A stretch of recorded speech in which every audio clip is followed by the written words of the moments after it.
Jadi begini ya, Tebu Ireng tidak pernah terlibat dalam polemik tentang nasab. Ya.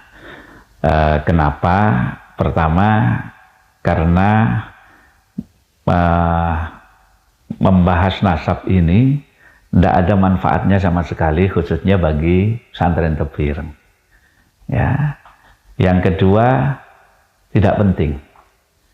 Justru yang terjadi sekarang ini malah ketika kita ini melibatkan diri, membahas nasab dan sebagainya, yang terjadi adalah memecah belah persatuan umat.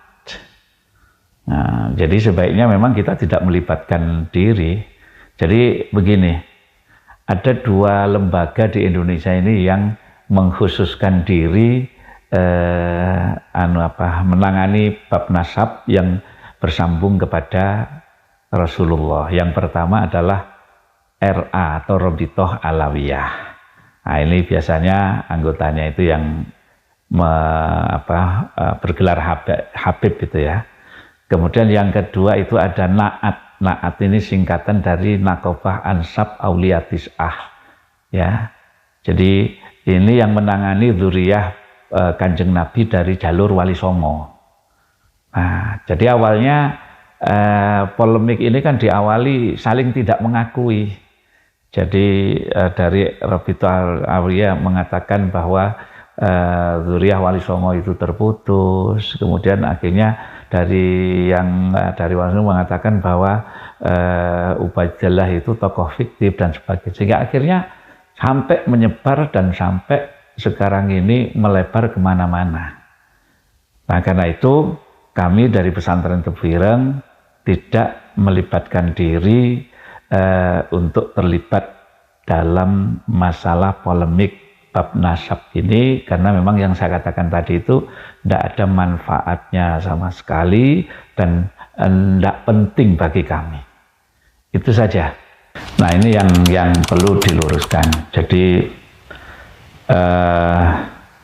begini, setahu saya ketika kita ini membaca sejarah berdirinya NU, restu dari guru-guru Hadratus Syekh itu yang paling utama dan ditulis di buku yang ditulis oleh Cak Anam atau buku-buku sejarah NU, semuanya itu menulis bahwa sejarah berdirinya NU itu atas restu Syekhona Khalil sebagai gurunya Hadratus Syekh, yang dengan wasilah Kiai As'ad Samsul Arifin sebagai murid daripada Syekhona Khalil yang dipasrahi untuk mengantarkan tongkat, tasbih dan bacaan Ya Jabbar Ya Qahar itu kepada Hadratus Syekh. Nah, dan Kiai As'ad itu wafat tahun 1990. Beliau sempat menceritakan bagaimana restu dari Syekhona Khalil itu diberikan kepada Kiai Hasim. Nah, dan videonya itu ada, karena beliau pelaku, ya pelaku. Sehingga akhirnya itulah yang ditulis di buku-buku sejarah berdirinya Nahdlatul Ulama. Adapun klaim bahwa mungkin kalau nggak salah saya pernah dengar itu ada seorang Habib yang mengatakan bahwa berdirinya Nahdlatul Ulama itu atas restu 5 orang habaib. Nah ini tentu perlu diteliti. Ya, saya sampai ada yang bertanya, ada yang menjabri saya masalah, karena itu saya sampaikan ketika saya pengajian di mana, di Purwokerto kalau nggak salah.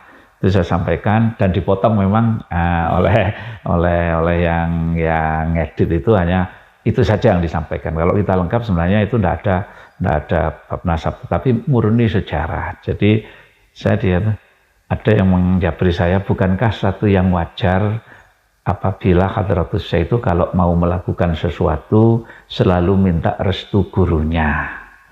Ya saya jawab, ya tradisi santri biasanya begitu.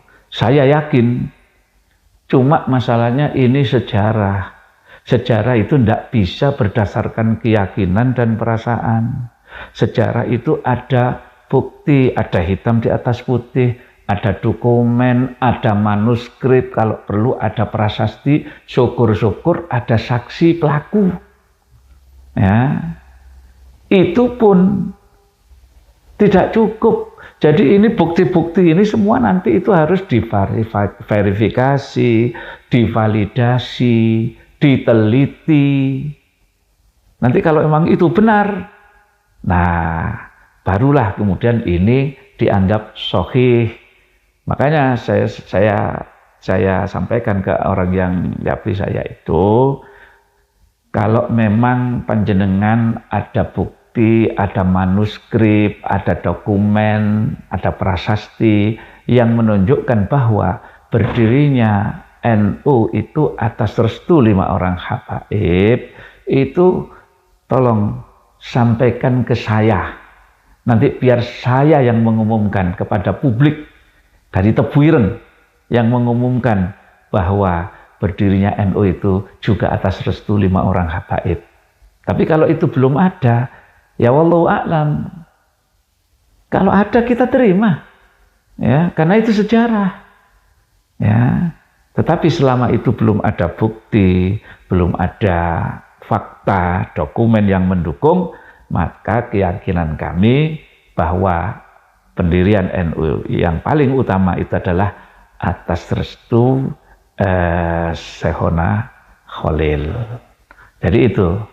Jadi begini, sebenarnya harus dipisahkan polemik nasab dengan sejarah.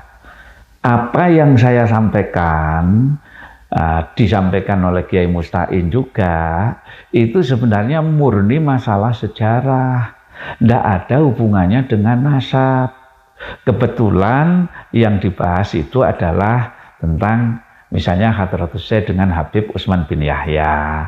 Kemudian yang saya sampaikan itu ada klaim bahwa berdirinya NU itu atas restu 5 orang habaib. Nah, ini bukan masalah nasab, tapi murni sejarah. Itu loh. Nah, kenapa kok kemudian dihubungkan dengan masalah nasab? Karena memang sekarang ini yang sedang viral itu adalah polemik tentang nasab, sehingga apa yang saya sampaikan, apa yang disampaikan oleh Kiai Musta'in selalu dihubungkan dengan nasab, padahal tidak ada punya dengan nasab. Nah, kan kita nggak membahas Robito Alawiyah, nggak membahas tentang naat, ya, itu urusan lain. Jadi nggak ada urusannya dengan sejarah. Ya, makanya tadi saya sampaikan, kalau memang ada bukti bahwa 5 orang habaib itu memberikan restunya, sampaikan ke saya. Nah, nanti biar saya yang mengumumkan. Nggak usah nunggu PBNU, saya yang mengumumkan. Nah, jadi seperti itu. Jadi kita tidak membahas nasab, karena bagi kami itu bab nasab itu sudah selesai. Artinya kewajiban kita untuk menghormati, memuliakan semua orang, mau zuriyahnya Kanjeng Nabi dari jalur Ubaidillah, dari jalur Wali Songo, dan menghormati orang lain. Sebenarnya menghormati, memuliakan orang lain itu kan perintahnya agama. Jadi bukan hanya zuriyahnya Kanjeng Nabi saja yang harus dihormati, bukan hanya zuriyahnya Wali Songo saja yang dihormati, siapapun. Karena perintahnya Allah itu kan kemuliaan itu letaknya di ketakwaan. Nah, jadi kita nggak tertarik lah jadi membahas nasab itu, karena bagi kami terus terang saya selalu menyampaikan ke jamaah ketika ngaji itu, jadi orang itu dilihat dari adab dan akhlaknya. Jadi karena adabul mar'i khairun min nasabihi, adab seseorang, akhlak seseorang itu lebih baik, lebih utama dibandingkan dengan nasabnya. Jadi itu saja sebenarnya. Jadi tidak boleh ada yang merasa lebih mulia. Zuriyahnya siapapun, mau zuriyahnya baginda Nabi, mau zuriyahnya Wali Songo, jangan merasa lebih mulia dibandingkan dengan yang lain. Kan sudah jelas ucapan saya. Ya, jadi tidak membahas nasab lah. Ya, jadi begini. Kalau di buku yang saya baca itu ya, itu memang tahun 1937 itu Mbah Hasyim itu didatangi seorang Amtenar. Amtenar itu utusan Belanda. Tujuannya adalah untuk menawarkan kepada Hadratus Syekh menawarkan bintang jasa ya kepada Hadratus Syekh. Tentu Hadratus Syekh menolak dengan tegas tawaran untuk menerima bintang ini. Ya, jadi beliau kemudian setelah menolak itu, beliau mengumpulkan santri-santrinya. Di hadapan para santri itu, Hadratus Syekh yang menyampaikan kenapa menolak dan sebagainya itu, diantaranya beliau mengutip ya kepada santrinya itu, beliau dawuh dalam sebuah riwayat itu dikisahkan suatu hari Kanjeng Nabi itu ditimbali oleh Abdul Muthalib, sang kakek. Ditimbali karena ada tawaran dari pemerintah jahiliyah ya, menawarkan 3 hal kepada baginda Nabi. Yang pertama, kedudukan yang tinggi, yang kedua, harta yang banyak, dan yang ketiga, wanita yang cantik. Ya. Nah, ditawari oleh pemerintah jahiliyah, maka baginda Nabi dengan tegas menolak. Beliau mengatakan seandainya mereka mampu meletakkan matahari di tangan kanan saya dan bulan di tangan kiri saya, maka saya tetap akan menolak. Saya akan tetap berjuang ya sampai cahaya Islam itu menyebar dimanapun, di mana-mana, atau saya yang hancur lebur menjadi korban. Nah, jadi itu alasan Kanjeng Nabi, karena ketika ditawari itu kan dengan tujuan untuk menghentikan. Jadi Kanjeng Nabi itu diminta untuk menghentikan dakwah Islam dengan iming-iming jabatan tinggi, harta yang banyak, wanita yang cantik. Nah, apa yang disampaikan oleh Hadratus Syekh ini sebenarnya sudah jelas, ya, sudah jelas bahwa beliau menolak bintang jasa itu karena mengikuti langkah baginda Nabi. Ya, nah kita tidak bisa membayangkan seandainya waktu itu Hadratus Syekh menerima bintang jasa dari Belanda, ya otomatis kan terikat dengan aturan macam-macam ya. Nah, saya membayangkan bisa jadi Indonesia tidak akan pernah merdeka. Karena ketika Hadratus Syekh itu menerima itu, sehingga mungkin lebih kalem fatwanya. Dulunya itu melarang rakyat untuk pergi haji naik kapal Belanda, melarang ini, melarang itu, melarang kerjasama dengan pemerintah Belanda dengan dalam bentuk apapun. Itu semua fatwa-fatwa beliau. Seandainya beliau menerima, kemudian harus lebih sopan, lebih halus, mungkin Indonesia bisa jadi tidak akan pernah merdeka. Itulah mungkin ya, sehingga yang menjadikan Muhammad Arsyad Syihab itu menggelari Hadratus Syekh dengan gelar Wadi'u Labinatil Istiqlali Indonesia. Jadi peletak dasar kemerdekaan Indonesia. Nah, salah satunya ya karena beliau menolak bintang jasa itu, bisa jadi itu alasan pertama. Karena itu saya mohon mulai sekarang jangan membanding-bandingkan dengan Hadratus Syekh dengan Habib Sayyid Utsman bin Yahya, ya, karena memang bukan bandingannya dan tidak bisa dibandingkan. Dalam sisi perjuangan saja nggak bisa dibandingkan, karena Hadratus Syekh itu anti Belanda, sementara Habib Utsman itu mungkin lebih mendekati Belanda, lebih mendekati ke penjajah, ya. Terserah kalau memang mendekati penjajah itu mungkin salah satu strategi, wallahu a'lam. Tapi yang jelas Mbah Hasyim sudah dianugerahi gelar pahlawan nasional oleh pemerintah Indonesia. Jadi itu saja. Jadi saya mohon supaya dihentikanlah. Jangan lagi membawa-bawa membandingkan Hadratus Syekh ini dengan Habib Utsman bin Yahya. Ya, karena bukan bandingannya. Sebenarnya begini ya. Jadi kemudian masalah nasab dan masalah keilmuan ini memang dua hal yang berbeda sebenarnya ya. Kalaupun makanya ini kita harus berhati-hati ya. Jadi kita harus berhati-hati. Kalau tadi saya katakan saya tidak bukan termasuk yang harus menolak secara total bahwa Pak Alawi ini bukan keturunan baginda Nabi. Itu saya tidak termasuk yang menolak secara total. Tapi saya lebih menyoroti kalau memang apa istilahnya ini dzurriyyahnya Kanjeng Nabi kan, seharusnya semuanya juga mencontoh kepada akhlaknya, adabnya dan sebagainya.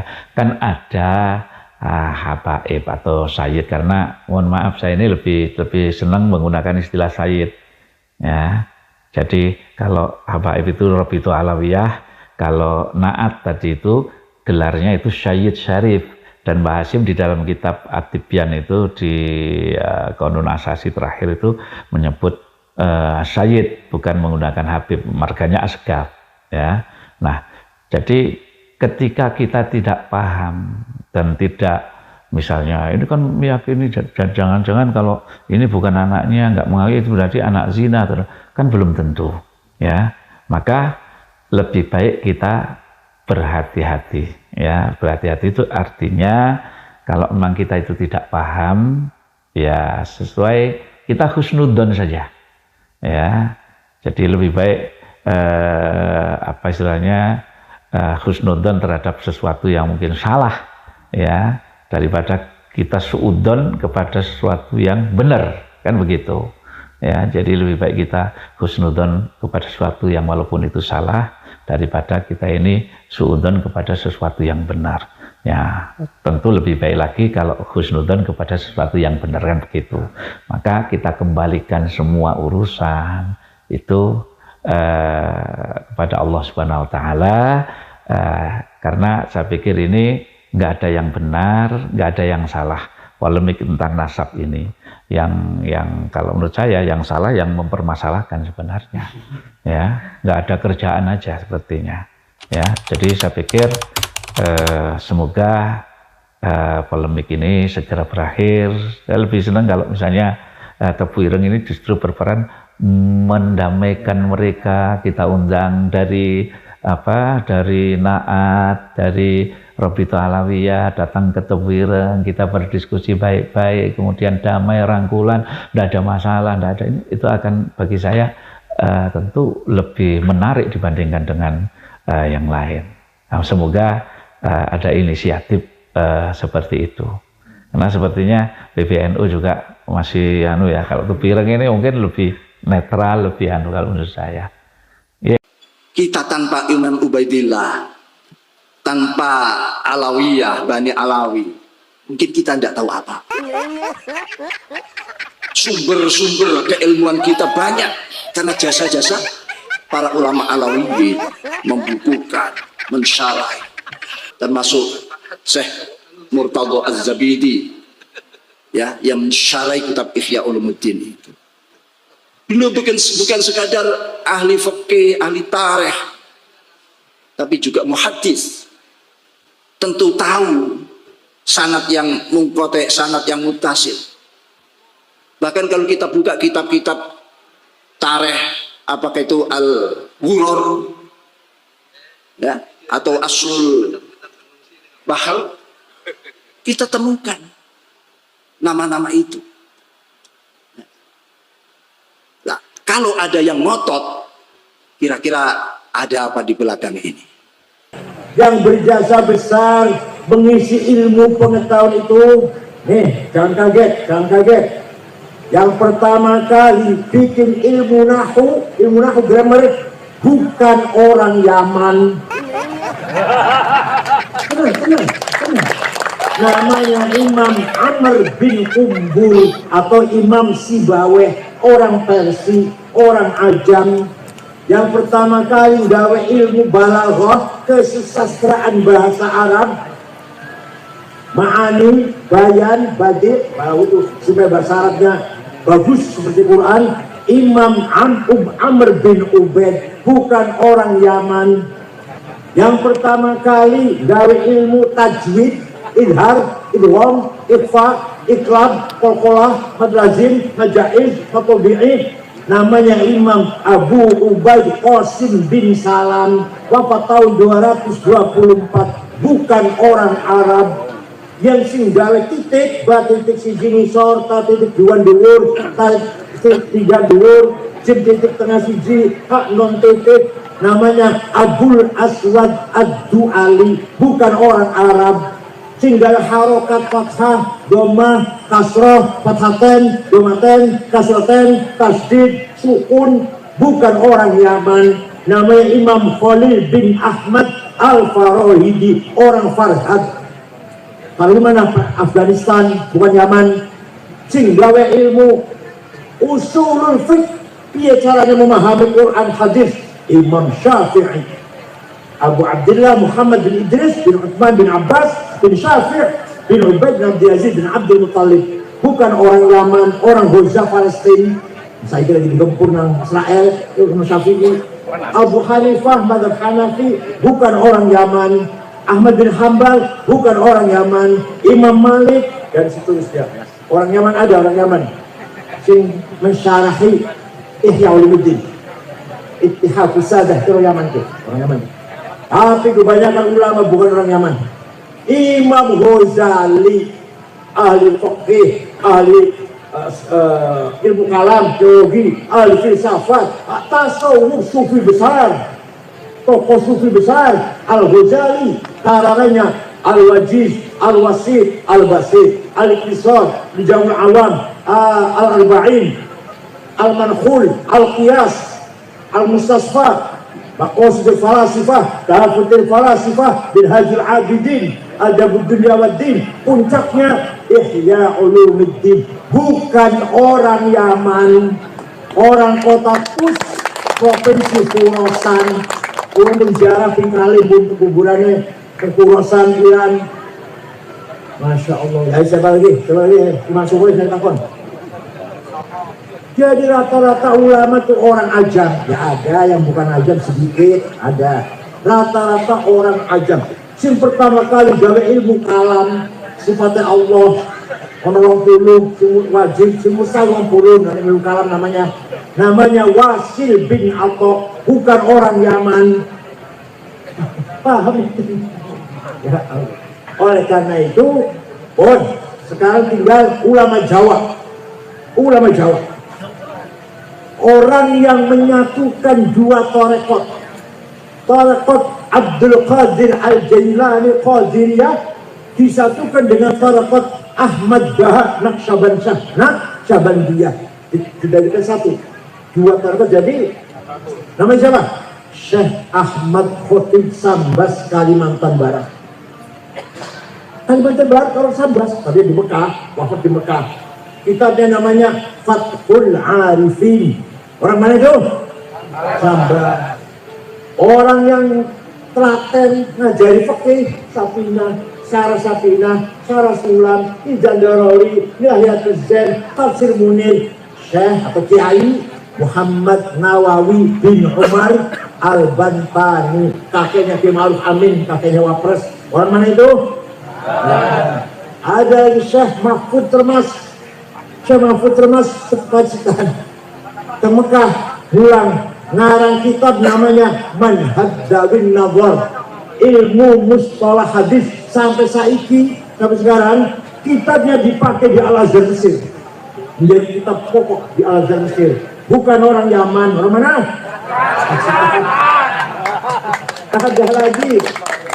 Ada lagi Syekh Abdus Somad Palembang, orang Palembang, juga ulama besar di Mekah ngajar.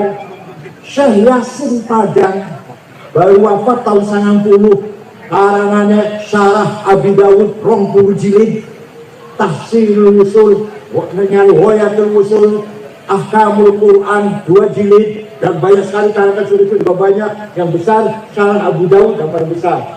Orang Padang, orang mana? Bukan orang.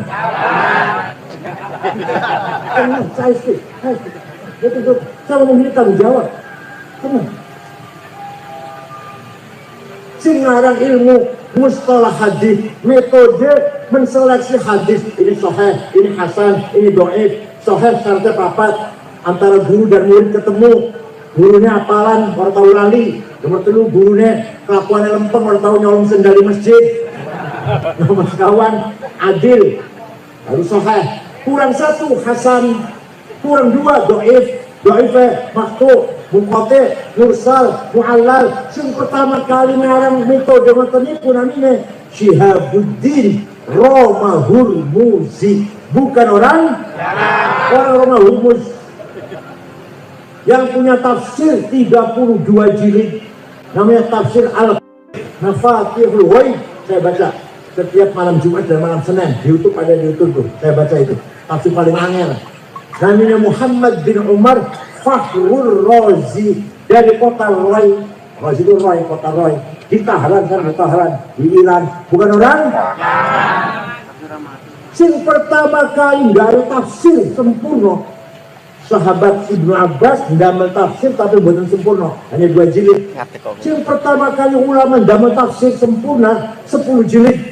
Imam Ja'far Ibnu Jarir At-Tabari, orang Tabaristani, orang. Aku cerita itu entah waktunya. Itulah tadi tanggapan dari Tebu Ireng yang serasa melihat polemik nasab ini semakin larut-larut dan juga semakin merembet kemana-mana. Akhirnya dari Tebu Ireng angkat bicara dan meminta untuk segera menghentikan polemik nasab. Dan tadi sudah kita dengar bersama pencerahan dari pengasuh Tebu Ireng, yang mana memberikan sebuah alasan mengapa Tebu Ireng tidak membahas masalah nasab seperti para tokoh-tokoh yang lainnya. Dan juga kita sudah simak bersama tanggapan dari Kiai Haji Aqil Syirot yang menanggapi Rois Am tentang pengertian dari nasab Ba'alawi. Bagaimana menurut pendapat teman-teman semua? Silahkan lanjut di kolom komentar.